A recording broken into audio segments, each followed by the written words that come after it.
Hello, hello. What's going on, my friends? How you doing today?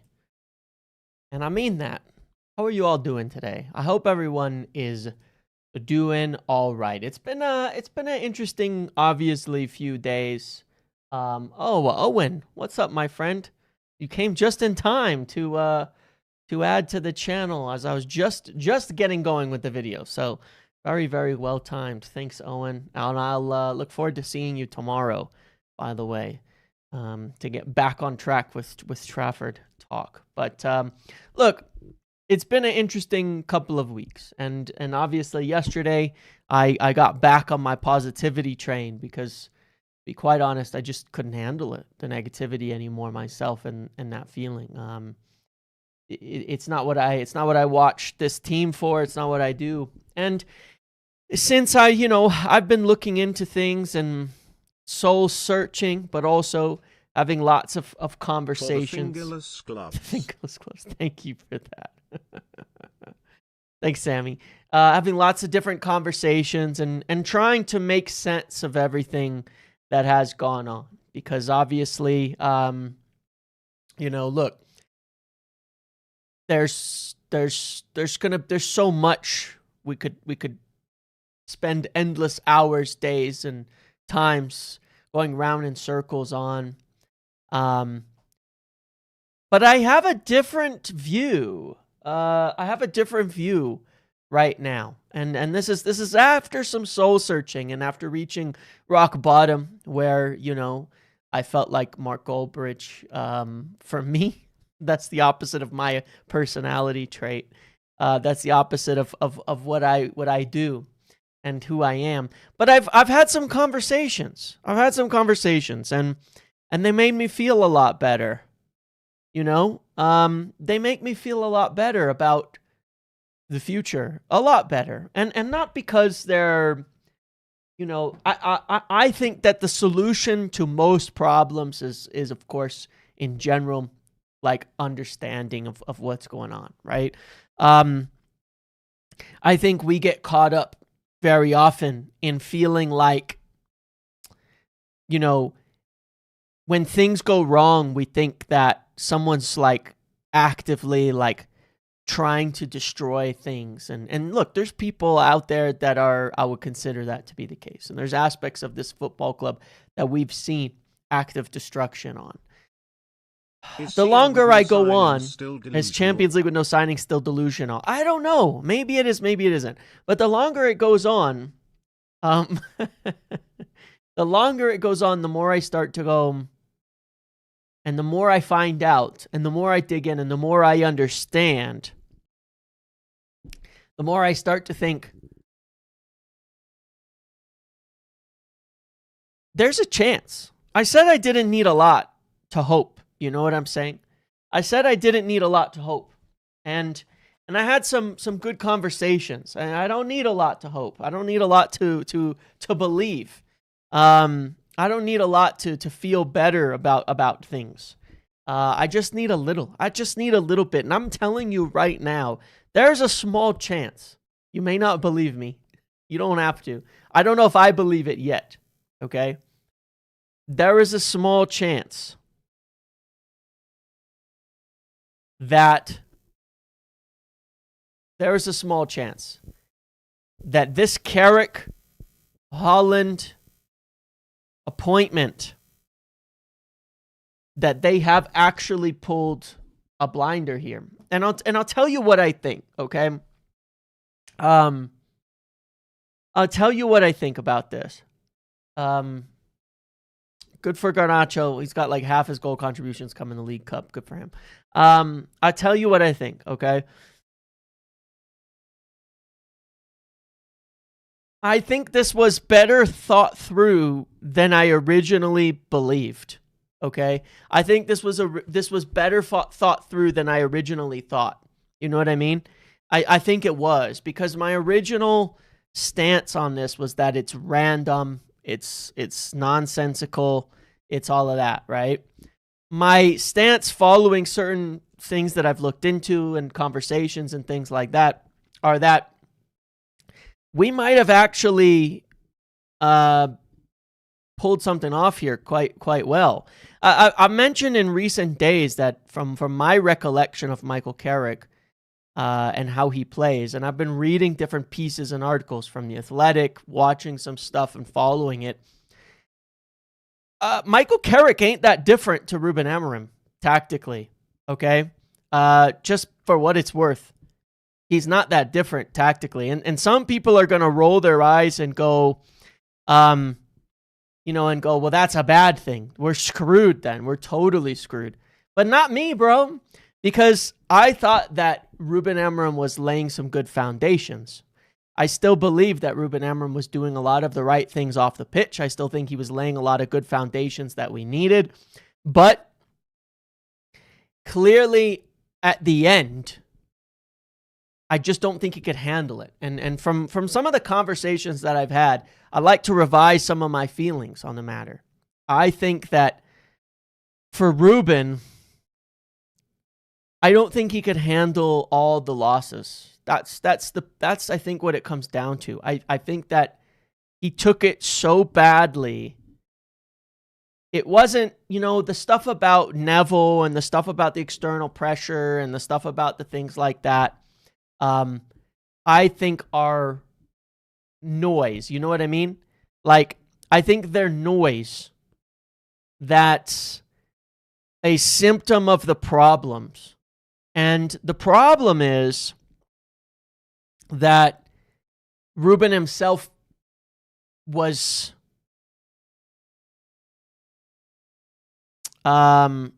struggling to deal with United losing games on his own. You know what I mean? I think that he couldn't handle it himself. You get me? Like, he couldn't handle the losses. That's the impression I get from people I've spoken with. Ruben couldn't handle the losing. Ruben couldn't handle the amount of games that were going poorly. He came from a Sporting side where, for what it's worth, I think they secured a title while being invincible. Okay?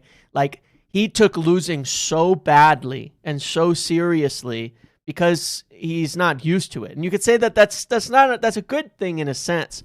But when you're joining the worst United team, which it was, when you're joining United at the bottom, where it was, when you're joining a United that's in 13th place, and you come in midseason and then you lose like 50% of your games, I think he was finished. And I think that if I were to put this to bed, I would say that they messed up in the appointment of him midseason. No doubt about that. Because they brought him into a losing situation and didn't understand that he couldn't handle it.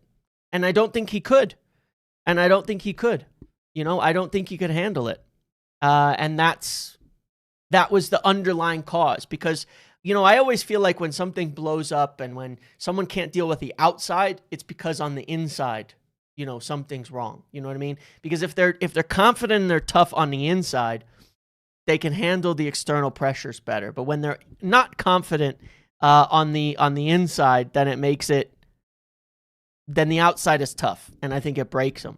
So the way I see it is that he was broken by losing games. He was broken by all of that. And I think that from what I can gather, he reached a point where he just didn't want to do it anymore. And everything after that is just noise.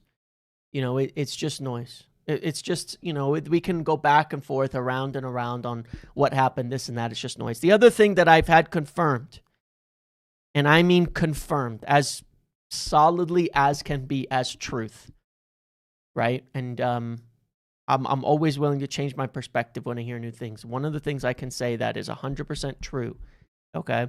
And if I've said some things over the last couple of weeks that were maybe, based on reports and other things that were kind of speculative, but one of the things I can tell you that is an absolute fact, okay? As of right now, that certainly puts some things in perspective, is that one, Ruben Amorim was never told to play any kind of formation. He was never told he needed to. He was never told he had to. He was never told he was supposed to switch. He was never said, well, if you don't switch, we're not going to get players. He was never threatened in any sort of capacity like that to change formations. He was never told to pick players. He was never told to pick the team. He was never questioned about his subs. He was never questioned about not playing youth. He was never questioned on any of those things and pressured on any of those things. And that's how it should be. And I wanted to know that. Absolutely, I wanted to know whether that was the case, because no matter who's at the helm, I think that is really, really important, okay? That whoever comes next, Michael Carrick, even temporarily, or whoever comes after that,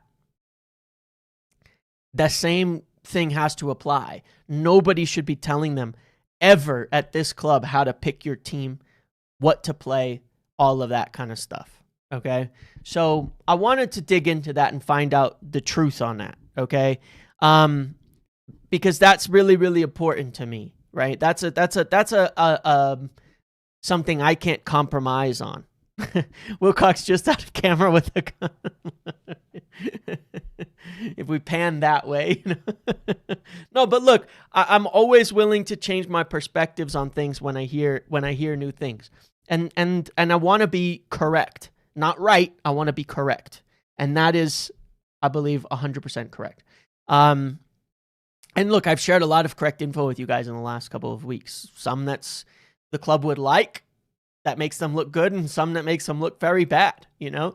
I told you about Michael Carrick. I told you about the top 4 goals and things like that too. So I sit there and I go, all right, I don't think it matters, Sammy, in that respect. I can't say who it is. It's not from Ineos. It's not from Ineos. I can tell you that for sure. It's not from Ineos. I think it's a neutral party. I think it's a genuinely neutral party. I wouldn't take it at face value if it was like from Ineos or something. To me, it's a generally neutral party on this that would have no reason to tell me anything that isn't true. Okay. What are the critiques that I have? Number 1, I think they didn't do their homework on Ruben Amorim. Number 2, I think they shouldn't have appointed him mid-season. Number 3, all else aside, I don't think it's acceptable to not be signing players in January. I think that's a mistake. I think that that's still something that is very, very poor. But what I can say for certain is if Ruben didn't quit, he would still be here today, and the club would have kept going with his project. Probably he would have been gone or replaced at the end of the season, depending on where we finished. But despite everything, he would be here today if he didn't give up. And that's the truth of it, right? Like that's the reality of the situation. So that puts it at least to rest for me to say, okay, maybe the wrong guy or maybe the wrong timing, but I will also say where I'm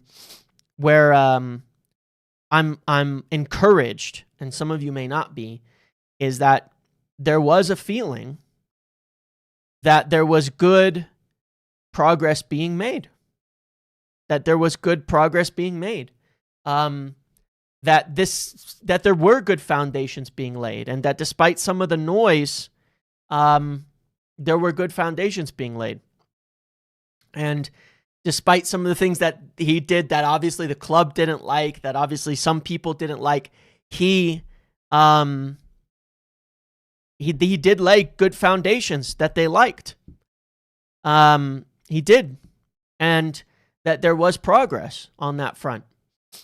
But I think by the time it got to this point of like big fights over transfers and things like that, it was already over by then. It wasn't the no January signings that pushed him then.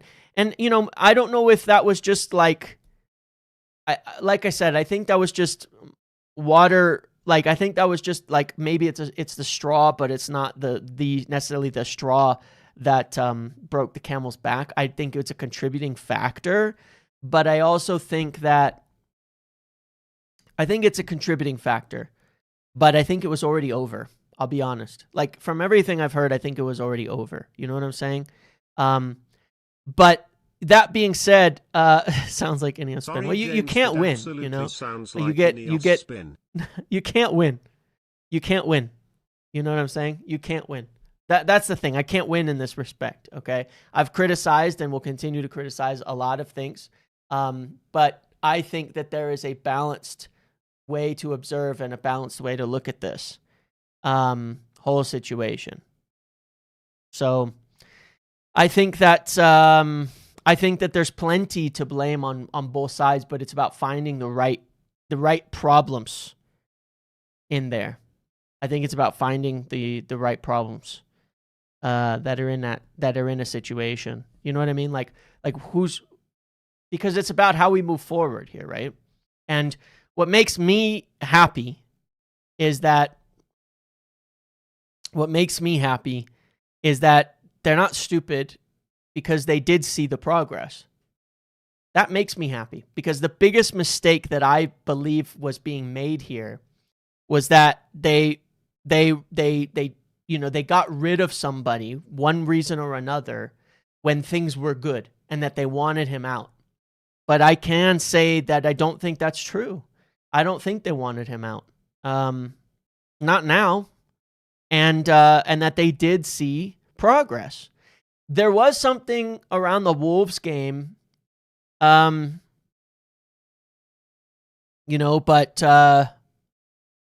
it was a little different. It's a little different when you start hearing it from all sides and putting the pieces together. I don't think it was like, I think there was something else that happened that I don't want to get into, but suffice it to say, one thing I was absolutely spot on that is 100% true, that was also confirmed for me on this, and I believe it is the case, is that the players definitely didn't give up on him. The players definitely didn't give up on him. That is for sure. They did not quit on him. And that's one of the reasons. Maybe it's a cause for concern, but maybe it's a good thing. I think it's one of the good things that Ruben did. Is the players didn't give up on him. The players didn't give up, and that's important. That's important. So I'm trying to look at this from a more balanced perspective, because I it's very, very easy for me to believe initially, right, that it's very, very easy for me to believe initially that it was all just an ego-driven nonsense type of thing. You know what I mean? It's easy to believe that. But usually things are a little bit closer to the other way. Usually it's not all that way. You know what I mean? I think the reality of this situation is, if I could put it in simple terms,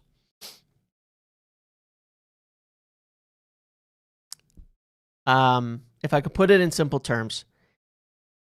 think he was done. So why they interviewed OGS and Wilcox? I think he was done at the club. And I think he had enough, which he made clear very publicly on a few occasions. I think he'd had enough. And I think that it was just a necessary parting. And we just leave it at that. And I'm not going to sit there and say it's all his fault or something too, or like the club is blameless, because they're definitely not. Like I said, I think they should have done more. I think they should still be investing in January no matter what. The part I feel good about, to focus on the positives, is that they did believe we were on the right track moving forward as a club. And that there were good things being done and good foundations being laid, because I believe that as well. Correct. Had a breaking point. Had enough of losing. Had enough of struggling, Look, I've heard things from Amorim's side too, for what it's worth, like directly from Amorim's side. I'm not saying from him specifically, but pretty damn close. I've heard things from his side too. And I think after the emotion has settled, and that's part of the reason why I understand where things are at, is after the emotion has settled, I just think he was done. Genuinely, I think he was done. I think he'd kind of given up. That's the point. And I think that the reason we're seeing this idea about top 4, top 5 Champions League and all of that is because they believe that there has been progress. And they believe that with the right person, that progress can continue. And that's the point I want to discuss next. And we will see. Look, at the end of all of this, doesn't matter. You know, at the end of all of this, it doesn't matter. Where we end up and what happens forward is what's going to determine whether this all worked out or not. Okay? But it does tally with this, where it's like they do believe that there's been progress, and they believe that it's been improved so much that if they can carry that forward to the next step, that we can get Champions League. And I look at it and I think, on one hand, it's crazy. On the other hand, I kind of get it for a moment. It's almost, it's actually kind of weird. Let me just explain what I think, okay, on this. I'll just explain what I think on this, and you might not believe this, right? The feeling that they can get Champions League is almost a massive endorsement of the job that Ruben Amorim has done. You understand that for a moment. What I understand has just happened here is almost a huge endorsement of what Ruben Amorim has done this season. Do you see that? They believe that we've progressed so much moving forward that even though they had to change, they're not writing this season off at all. They think that the season hasn't been sent into the tubes by Amorim, and destroyed or something.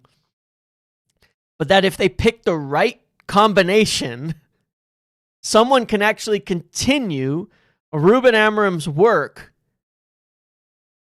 and see the second half of the season be better than the first half.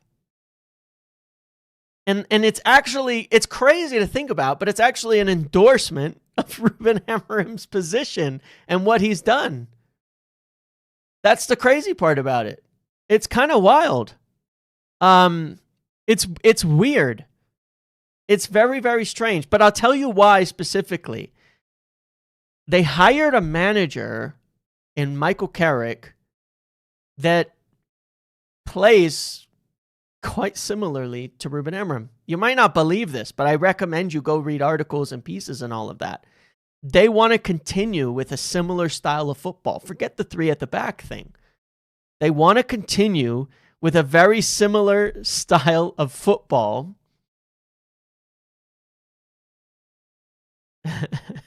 to what they had before.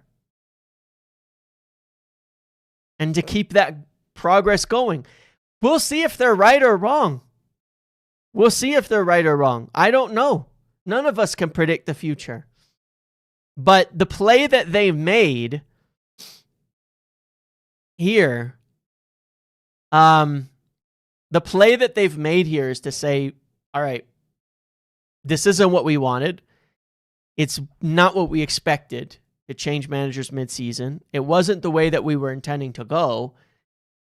Can we put something in place that we think could continue the process we were on for the rest of the season and get us into Champions League? That's the thought process. Will it work? I don't know.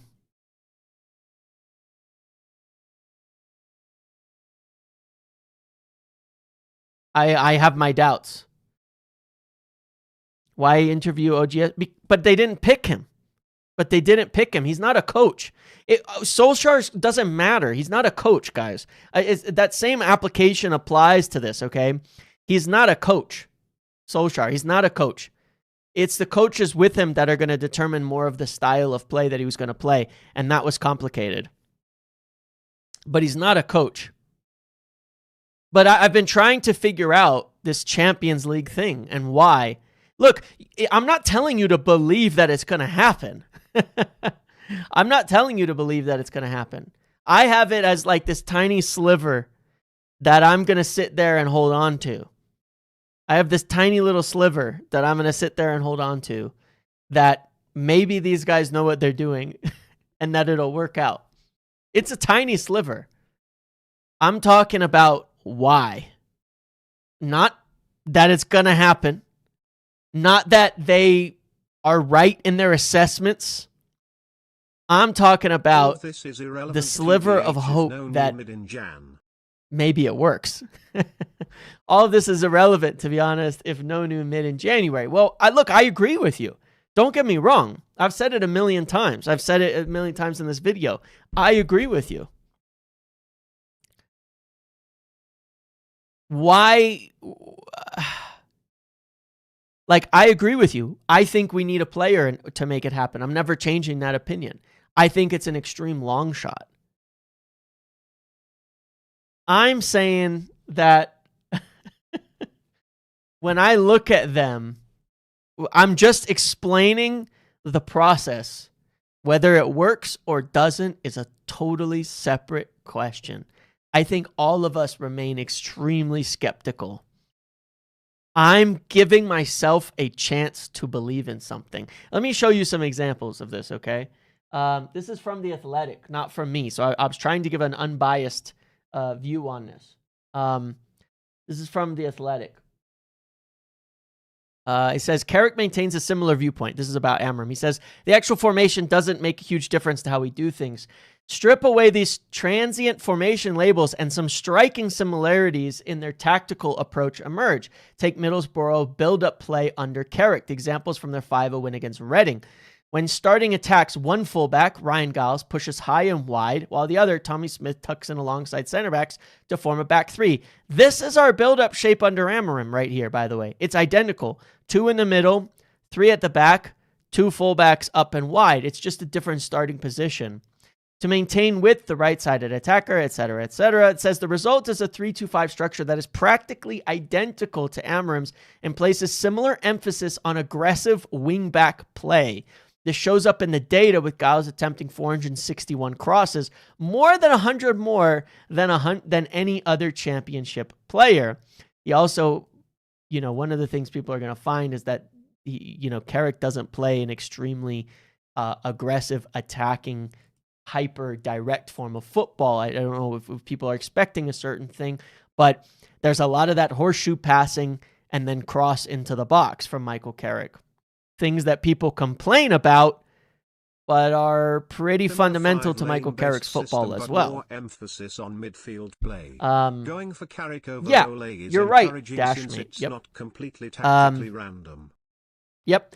Similar 5-lane based system, but more emphasis on midfield play. There is a bit more of that. Although, with the way that Ruben Amorim had set us up this year with Bruno deep playing the ball through the middle a little bit more, even if it wasn't central progressions, it's not that dissimilar.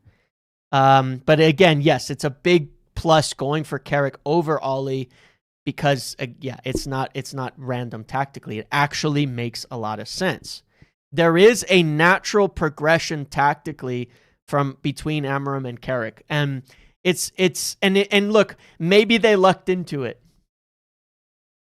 but I don't think that's what they believe.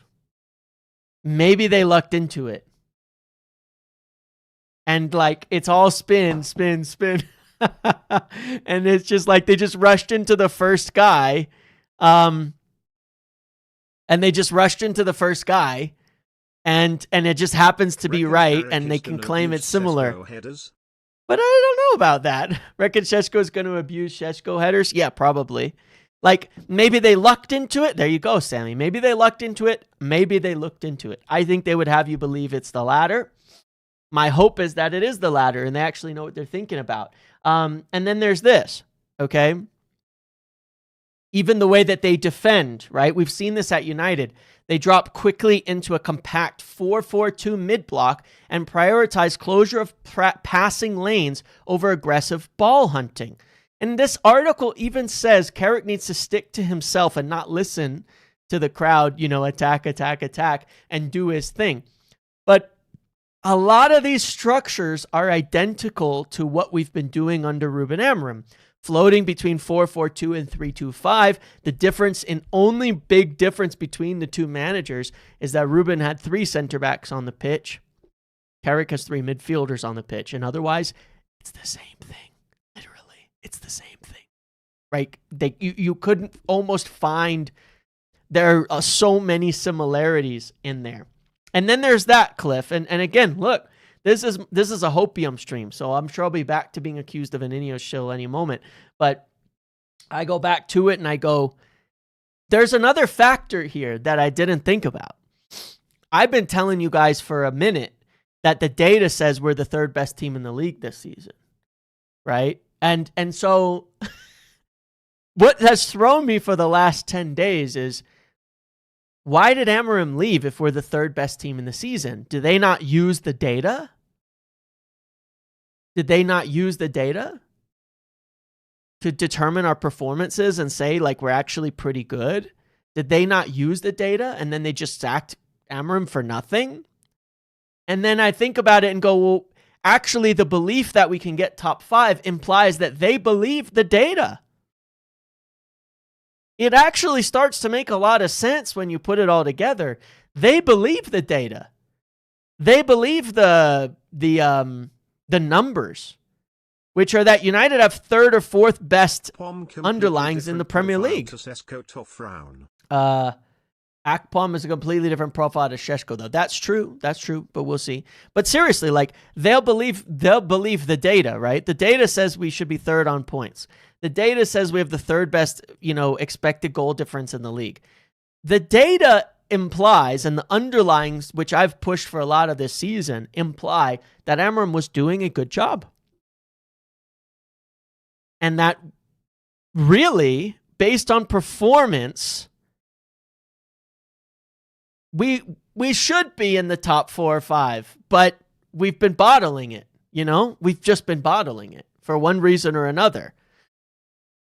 But they seem to believe this data. They believe the data that the club has been performing at a Champions League level. They believe it. At a Champions League qualification level. The data says that. The graphs say it. The underlying say it. Every measure says we're due to get to be better than we've been in terms of points, and that we're underachieving our performance. Okay? So I think that this is where they've gone from.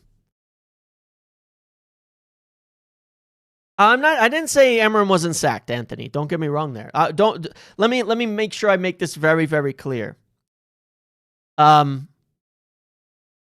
He was sacked, obviously. He also wanted out. I said that from day one. He very clearly wanted them to sack him at that point in time. And I firmly stand by that. That I've said since day one, and that is totally true. That's the same. By popular vote, we do not believe that James has been paid. Our belief is Wilcox is just off-screen threatening.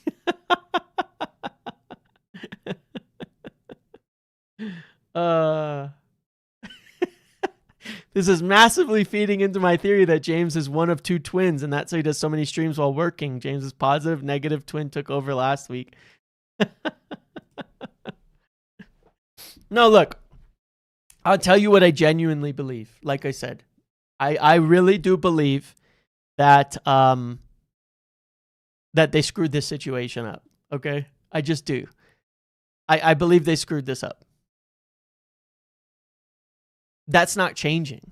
I'm not changing in any of that.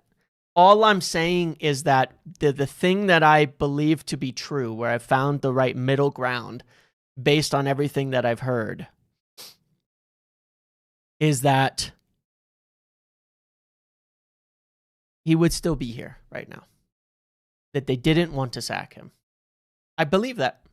And that I think that, he was just at the end of his rope with United and with this club and with everything that's happened and all of that. And so, no, they didn't have a plan when he was sacked. They didn't, because they didn't expect it to happen. They didn't expect it to happen. So in that sense, can you say lack of foresight? Absolutely. In that sense, can you say maybe we should have planned a bit better ahead of time? Absolutely. In that sense, maybe should we have taken Amorim a bit more seriously when he kept talking about quitting earlier? Yep, I think so. I think we can look back and say they didn't necessarily do a lot. There's things that they could do. They could have maybe been more prepared for. But they didn't want to sack him. They didn't want to sack him. I don't think they did. Look, I don't disagree with you on that, Avian. I think that some of the things that leaked, he's sitting there wondering, I think those accelerated a process that some stories leaking scrambling for a manager didn't shows help. They had zero plan to sack. Clearly happy with the data. Correct. Must have heard Correct. And reacted poorly. That's exactly the point, Dashmate. When I think it through more and with everything that's going on, scrambling for a manager shows they had zero plan to sack. Correct. I think you just have to accept that. But you're not you today. What are you smoking over there? Smiley face. They were clearly happy with the data. Right. That's my point. It is objectively probable that they were happy with our performances this season for the most part, because otherwise they would have had a plan to sack him and they would have had managers lined up, and they didn't. So that tells me they did not expect to change him, right? That makes sense. That's logical. And it ties a whole bunch of other shit together where I go, okay, yeah, no matter what, when we reached a point in the season where the manager's gone, you can say that there's a failure. Whether it's, whenever and however the failure happened, nobody gets off scot-free. That's not what I'm talking about today. I'm talking about how we move forward, and I'm thinking that the encouraging part to me,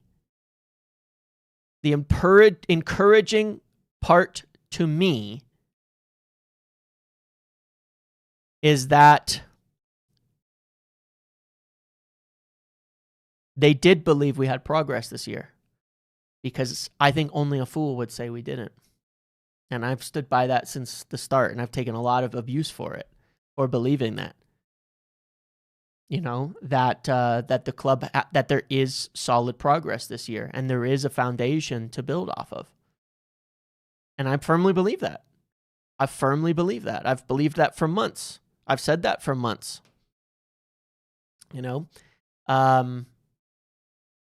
And it appears they do believe that too. I think that's a good thing personally. Because otherwise, what's it all for? And like I said, the biggest mistake that I felt they made was when things were going the right direction, even if he wasn't the necessarily long-term guy, that you shouldn't mess it up when you're going the right direction. They didn't, or not purposefully. Again, I'm not making any excuses for not assigning players in January. I think it's a huge mistake. I think that could be the thing that costs us, because I think that the numbers show we can do it. I think the numbers show we could do it. And I think that the end of that, not signing a player is the biggest criticism I can lay on them. That is just completely objective and totally fair, and I don't think there's any excuse for it. They needed to sign someone in January. Bad guy here, emo. No bad guy here, emo. Unfortunate workplace bust up. Well, I think there's mistakes on a lot of sides here, but yeah, I think that just at the end of it, the reality is he could not handle it by the end. And that happens at United, I mean, I think that the pressure of this place gets to people, and when you've joined as the most losing manager of all time, at the bottom, and you're not used to losing, it was probably even worse. So I think it's a mess. Like I said, I think that maybe there's not enough contingency planning being done. And I think that there's really no excuse for not signing a player in January. But I do think the play that they've made tells me that They are looking at the data. They are looking at the progress that has happened. And they do see that, look, I think it's this simple, DB Cooper. I think it's this simple, and this is a disagreement I have with them. Let's look at these numbers again, right? This is without a signing right here. Look, I mean, this is the reality of it, you know? Third on non-penalty expected goal difference, third on expected points, third on expected goals. Like, the data says even without signing anybody, we should be in the top 5. That's what the data says. So I think it's as simple as that, though I disagree with it because I think it's really risky, because the margins are small and we're already a little behind on points. The data says that the same players should be able to produce a top 5 performance. We're in 7th with the 3rd best performances in the league. So how do you put that all together? You know what I mean? I think it is as simple as that, as them saying, well, we want our best guys. We want our main guys. And the team's good enough to produce these level of performances, so they should be good enough to pull it off by the end of the season. I disagree. I think that's really, really risky, you know? And I will voice my disagreement with that plentifully. I disagree. I think it's a really, really risky approach. I think it's a really risky approach that it could end up hurting us at that point in time. You know, that's my concern at this point. That's what I would say. And that's my biggest concern on this. I also think that the situation with Ruben Amorim shows as well, we need to do better. I've said this for years, for what it's worth. I'll never change my view on this. We need to protect the managers a bit more. We all know that it was just way too many interviews and things for Ruben Amorim. I don't think that did him any favors at all. I don't think it did him any favors at all. And I think we could do better there. I think we can. But I'll tell you something else. The next guy we bring in needs to be a fuck-off experienced manager who's been through the ringer. We need someone who... No, sorry, I won't say it. But seriously, the next guy needs to have serious big club experience. Has to. It would put me off McKenna for sure on that basis, because I just think that, damn, it's tough. It's a tough place to go. And it's a tough job. And it's just absolutely relentless. The media, the way that they get treated, it's just absolutely relentless.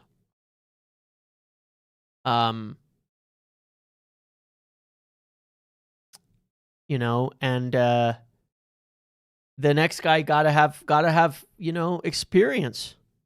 They've got to have the experience of a top club, of taking the heat in big situations.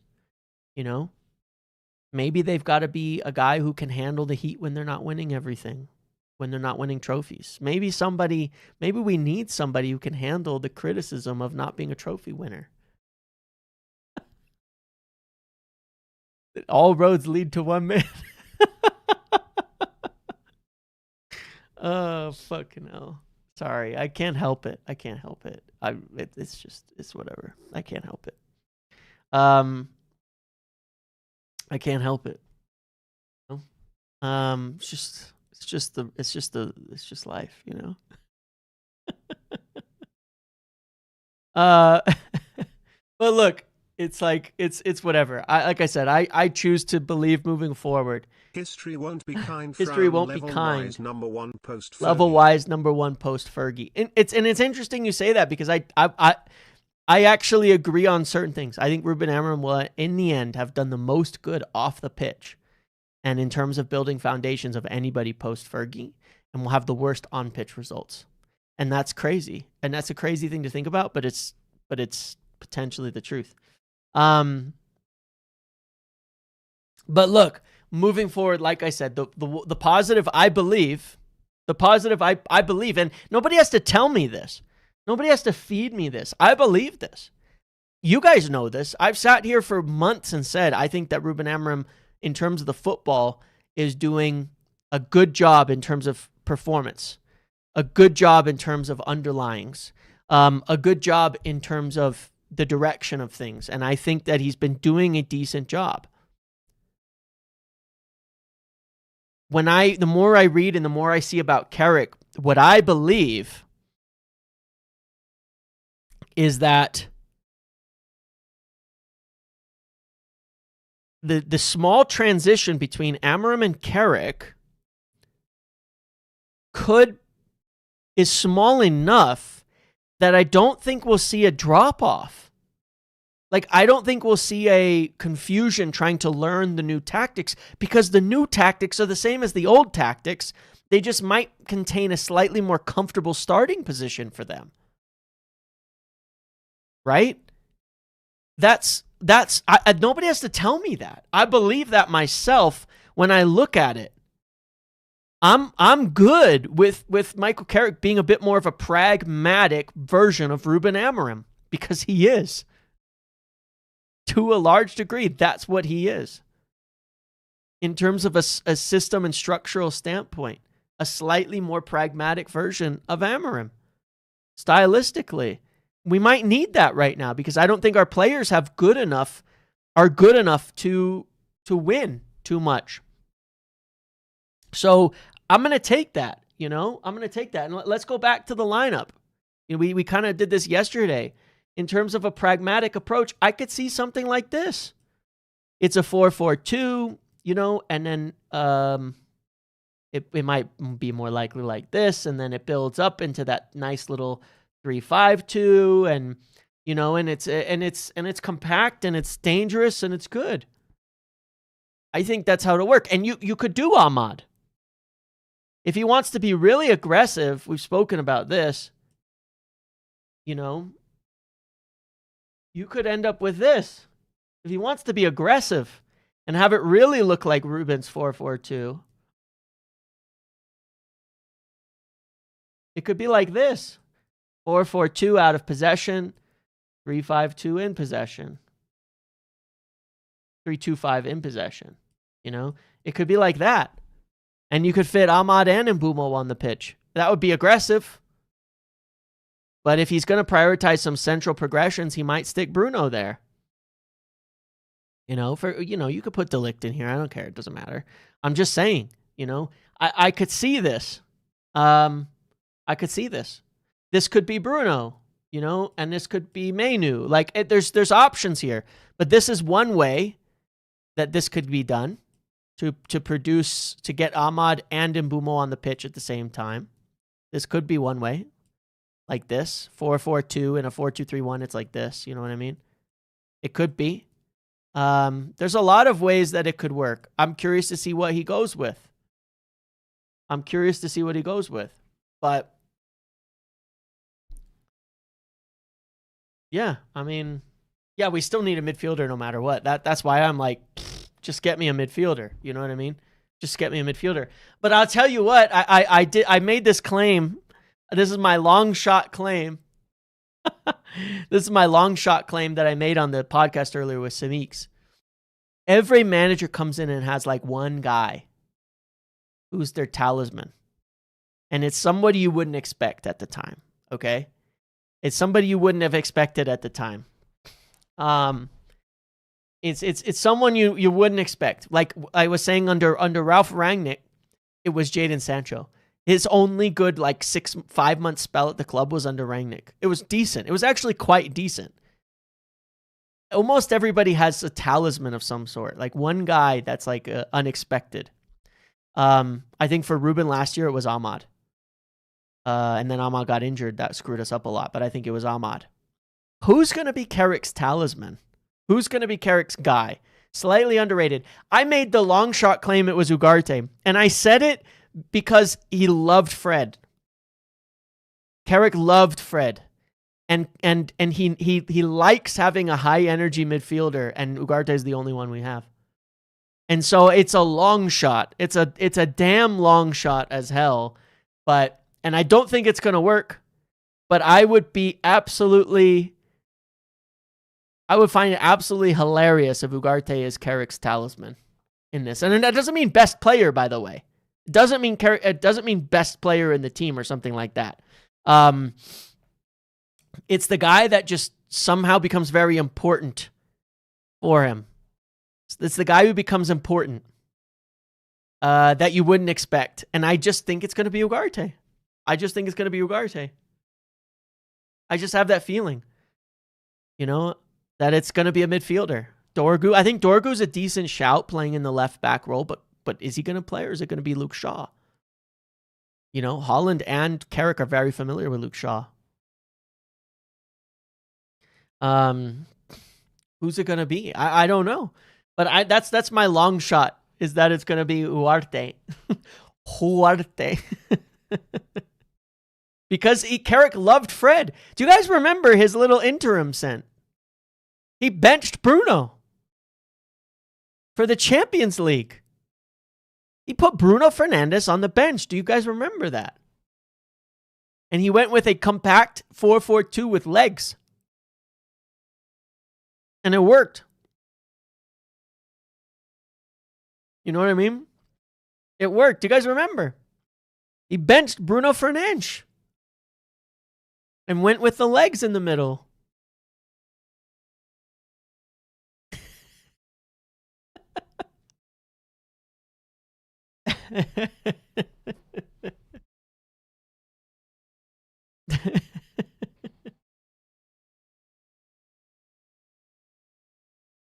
Just because everyone is saying Kabi, my money's on Ugarte. Yeah.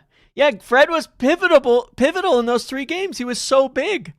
He pressed like crazy for him and did some great work. That's why I'm saying, like, I feel a surprise here. Honestly. I don't know, man. I'm probably nuts, obviously.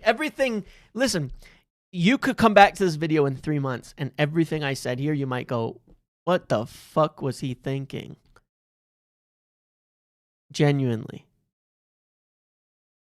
What the fuck was he thinking? You could.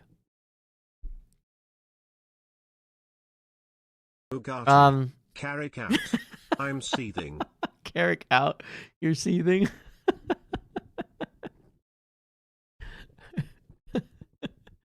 But that's how I feel today. I'm done, man. I'm done being upset about things. I'm done being sad about things, genuinely. You guys are saying it now. You'll probably say it after we lose to City and Arsenal too. But I kind of don't expect us to win those games anyway, and I still think it will be all right. That we have a chance. But you never know. You never know, man. You never know. Could we pull something off against City here? If we pulled something off against City, I feel like everyone's going to believe in this tiny sliver is going to turn into like just a chunk, just a thing. It's going to turn into something. You know what I mean? This little thing is going to turn into a bigger thing if we somehow pull off a crazy result against City, right? Like, I don't think it'll happen, but could you imagine? Like, we can't lose. You know what I mean? What I mean by that is like it's a win-win. It's not a win-win, but it's like a no-lose scenario here. We all expect to lose the next 2 games. If we lose the next 2 games, we're just going to go what we thought would happen because negativity is already there. We're all at the bottom. No top player would want to come to United cause of the drama around the club. I hear that, Iraqi, and that's a concern. There's no doubt about that. Is it going to be trouble for big players to come? But I think that's if we get Champions League, I don't think anyone's going to give a shit. If we get Europa League, I think we'll be okay. I think most people expect us to lose. If we pull something off, then I think a lot of people are ready to believe. At the end of the day, dude, like at the end of the day, what do we all want? We just want to see our team winning football matches. We just want to see us winning football matches, right? That's all we want. And I think almost everybody is ready to, like, get crazy if we just win some football matches. Like, everybody's ready to do that. Let's be honest about who we are. We are overreactive, emotional children. And that's kind of our job as sports fans, as supporters of this club, to act that way. You know what I mean?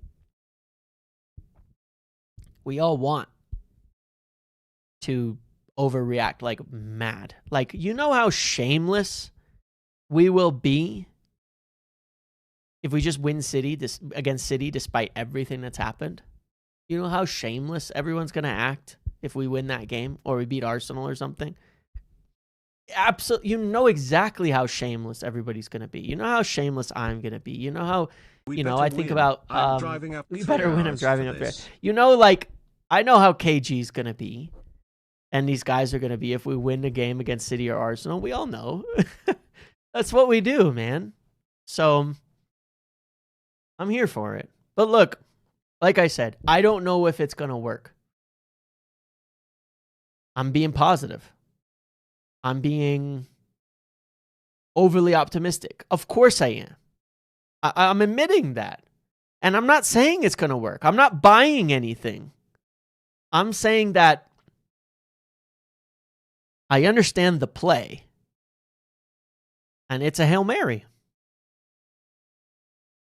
For those of you who don't know what that is, it's like a last gasp kind of long shot, but it means you're still trying. I think it's a bit of a Hail Mary. Sometimes it works. Sometimes it works.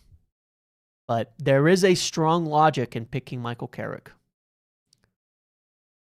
A strong logic in picking Michael Carrick. That I can tell you for sure. And that the more I read about the way he plays, the more I think, yeah, the players can do this. They've been doing it all year. And the performances haven't been that bad because I think we've been decent this year. If Carrick can just do the same as Amorim, then we do have a shot. Fine margins. If he can do the same as Amorim, it'll be fine margins. Maybe those margins will spill in our favor. Maybe they won't. We should sign some fucking players to make those margins better, but that's clearly not going to happen. But you never know. Look, I'm always ready to get sucked in. All right. I'm always ready to get sucked in. Maybe a calmer Amorim with experience like Carrick, who's been there. Maybe it makes us a bit more of a more consistent team. No, I'm aware. I'm just talking about from a sports perspective, But, like maybe a calmer version of Amorim and Michael Carrick, who has the experience at the club and all of that, makes us more consistent.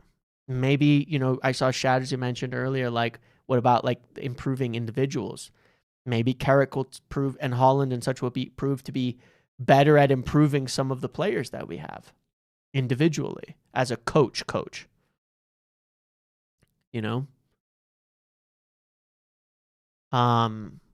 Maybe slower, more pragmatic, calmer Amorim. Maybe that's what we're going to get with Carrick. Maybe it'll work.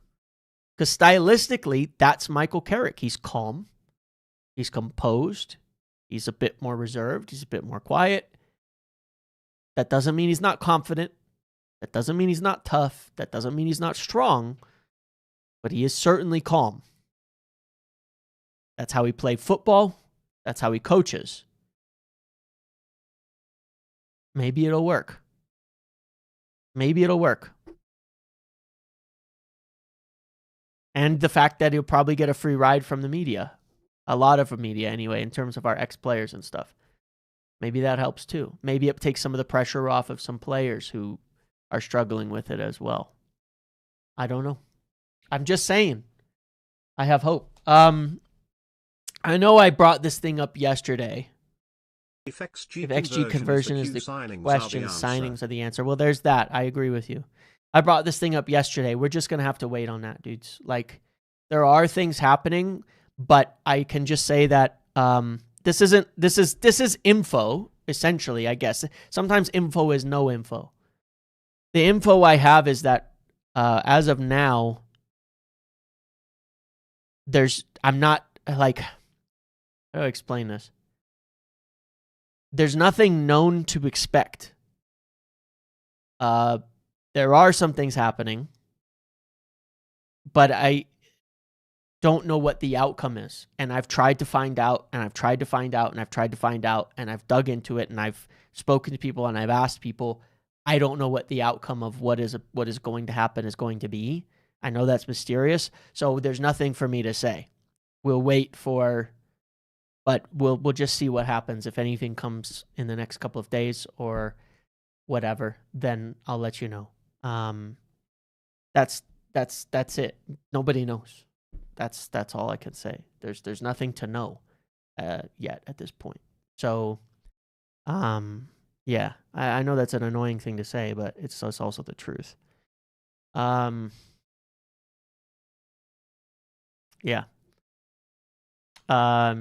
Not about signings. We already know that's not going to happen. Maybe something will happen. There's nothing to know on that front. And it'll more likely be related to higher up in things like with regards to stadium, or the best rumors I can find is that there might be something coming on the stadium. Like, that's the closest I can get to knowing something about this. But I'll see what I can discover in the next couple of days on that. Well, yeah, exactly, George. That's it. That's the truth. That sounds crazy, but it's the truth. It sounds bizarre. Signing is 100% off the table. Yeah, look, what I can tell you is that there's no plans for a signing right now. I can tell you that there are no known plans for executive replacements either right now. In case you were thinking, like, that's known as a thing that is happening. There are no understood or known plans right now to change the football board. I saw people asking, things like, why aren't you tweeting the stuff on the protest and things like that? Nobody's reached out to me.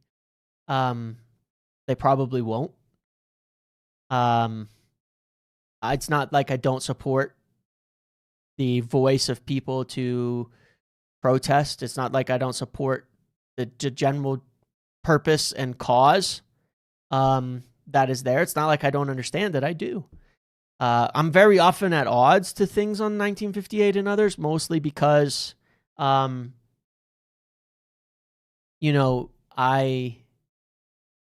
form my own objective conclusions about things, and sometimes I think that things that are critiqued are wrong, and I think that they're not understood. And so, I guess the problem that I have here is I agree with quite a few of the things that they're saying there, and I certainly support the fans' protest on that, that they all want to get together. But on that, and I fully support it. I've said that many times in the past. 100% support that aspect, right?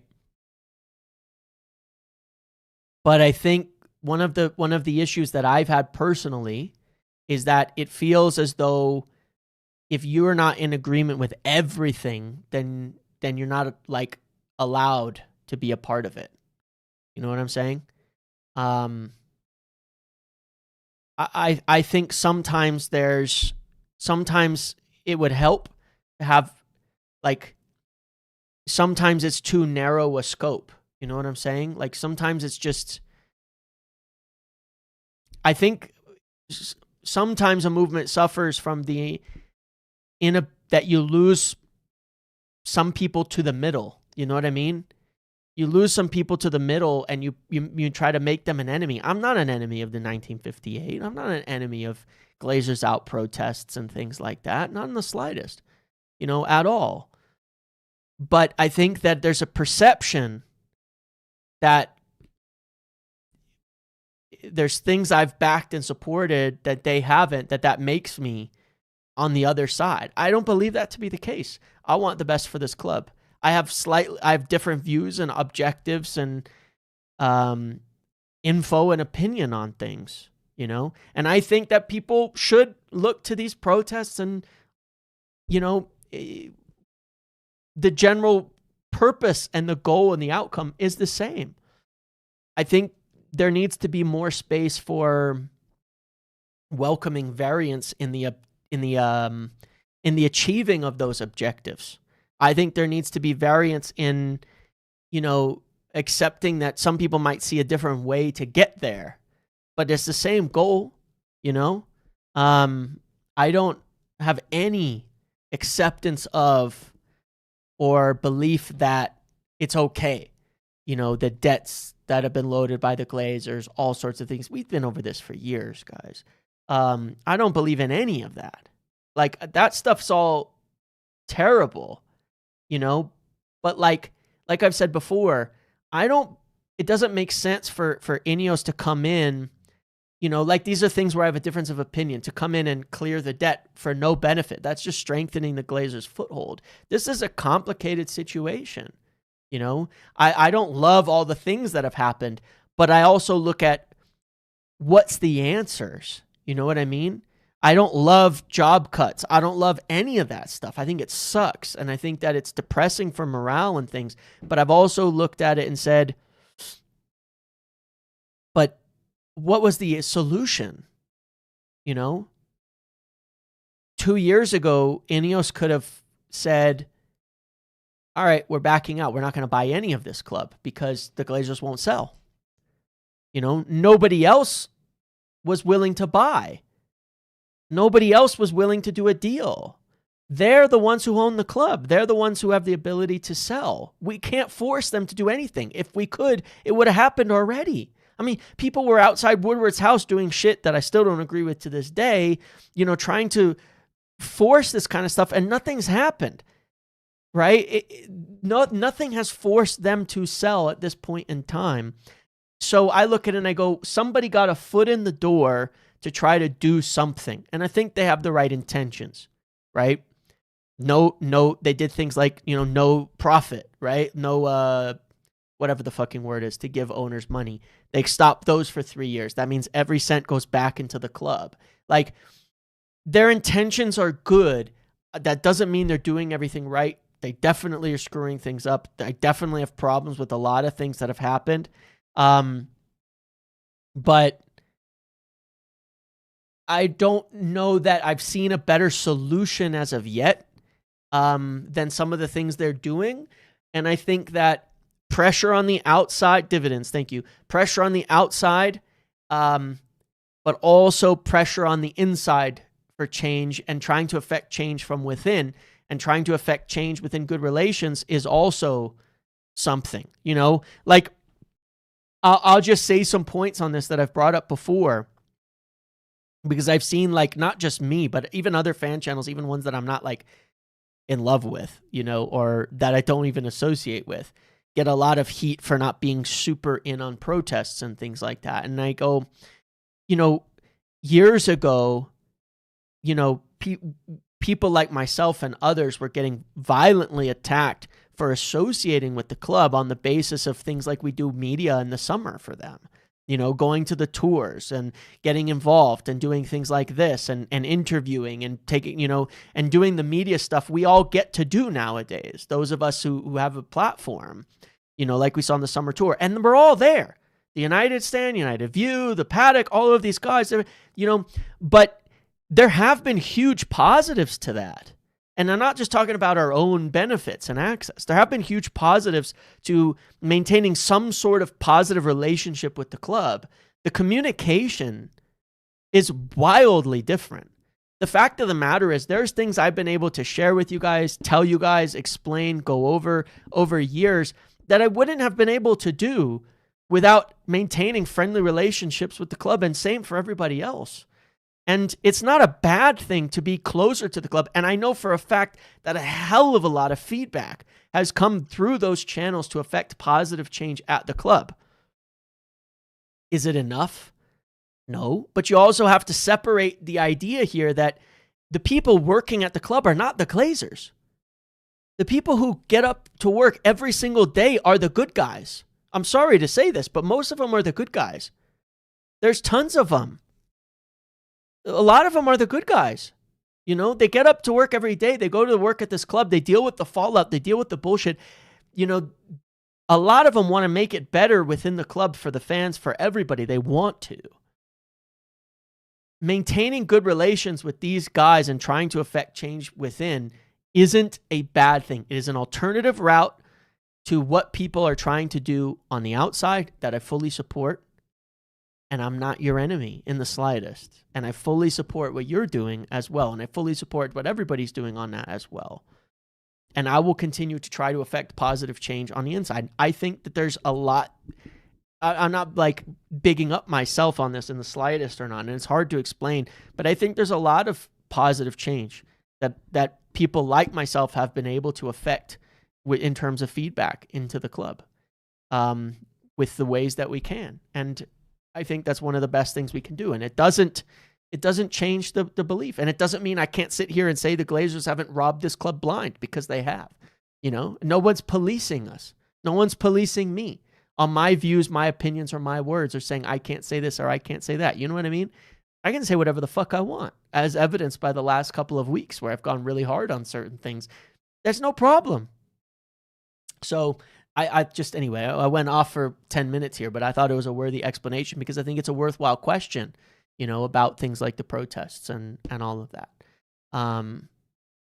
So yeah, fully in support of it. My avenue of affecting change is a little different. I see it as a little bit different. And I want it to, you know, and I think that that's where I can be most effective myself, you know, not other ways. You know, I think this is not, I'm not there, I'm not present, I'm far away. Just the platform that I have and what I'm doing gives me a lot more ability to affect change than it would have been otherwise. So that to me is worthwhile.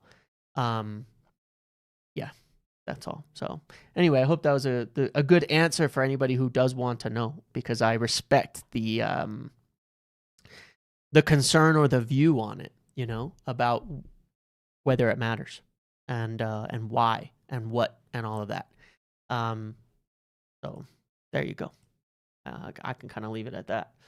But yeah, like I said, I hope that things work out.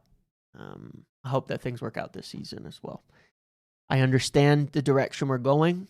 I think that if it doesn't work, there still needs to be accountability for it at the end of the day, right? Because whatever happens, if things don't work out the way that they want, then there needs to still be accountability in terms of the higher ups. But I understand what they're aiming for this year and why a bit more. And yeah. What's your take on your question? What was your question? Do you think those who live outside of Manchester, nevertheless UK, can have an actual genuine connection with the club like others do, like locals? Yeah, I don't see why not. I'm not playing down United and the local fans, but United wouldn't be the biggest club in the world without international fans. There's not enough people.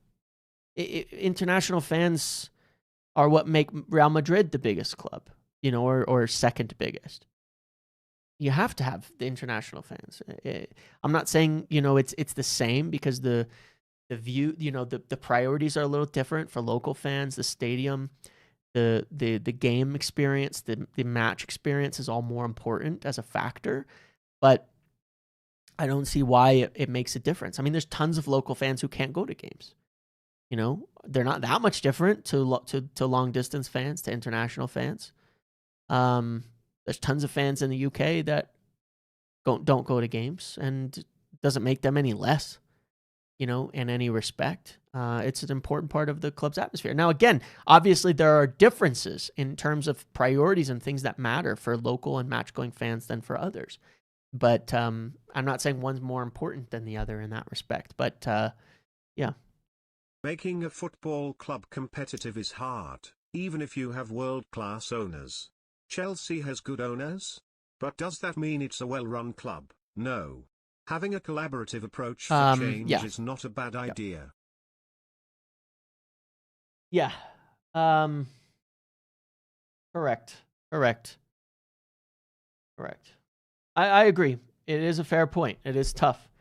It ain't easy. Some of this is the hardest stuff.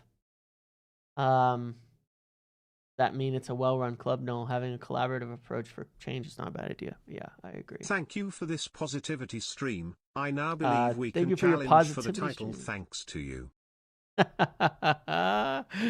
No, Javier, no, don't get sucked in. Don't get sucked in. But look, this is just how I'm feeling now. You can't get me down for long, man. I'm always ready to bounce right back. You know, I'm always ready to bounce back, and you know, you can go back to calling me an Ineos shill, and business can be resumed as usual. I don't care. I make my feelings clear, you know, and I say what I think, and what I think changes. And only thing I'd say to people is be willing to change. Not hard. It is hard, but it's important. It's important. Local fans are the heartbeat of the club. The international fans are the wallet. That's also totally, to a degree, largely true. Certainly, there's a big factor of that. Left wing targets. I did a video around Christmas. That laid out all the targets. I'll have to come back to that. I thought maybe we'd discuss some of them in January, but it doesn't look like it.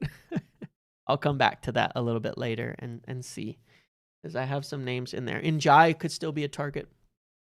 Could still be. I don't see why not. He certainly could. He could certainly be a target, and Njai could. Yeah, that's one. If you want to know. That's for sure. But look, think what you want to think, man, and believe what you want to believe. Right now, I think we've got Super Michael Carrick. Let's see what he can do. Let's see what he can do. You know what I'm saying? Let's see what he can do, and we'll pass our judgments later on. I think we all want and would be absolutely over the fucking moon if we somehow managed to get into Champions League. I think we would all be incredibly encouraged, right? So let's just band together, back them for now, and move on. Okay? Thanks, everybody. I see 70% say stay positive. 337 votes. We've got 199 likes. Let's get a few more. 250 would be good. 250 would be good. But thank you for that. Thank you all. I'll be back tomorrow. What am I doing tomorrow? I don't know. I'll be back tomorrow doing something. And then I'll be at Trafford Talk as well, finally following up on my case from a few weeks ago, which is so irrelevant now because Ruben Amorim is gone, and he wasn't gone when I was being accused of being an Amorim shill just 2 weeks ago. But still, we got to follow that up, and then, yeah, everything else. And then obviously Friday and such, we'll be back for pre-matches and everything like that. Okay? Thank you all for hanging out with me today. I appreciate you all. I hope you're doing well.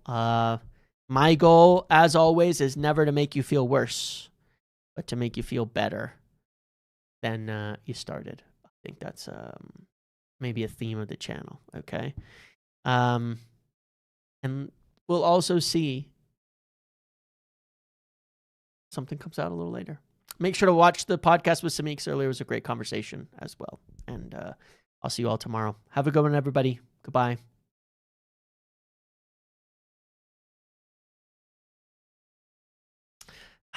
Now I can go buy that Grenadier finally.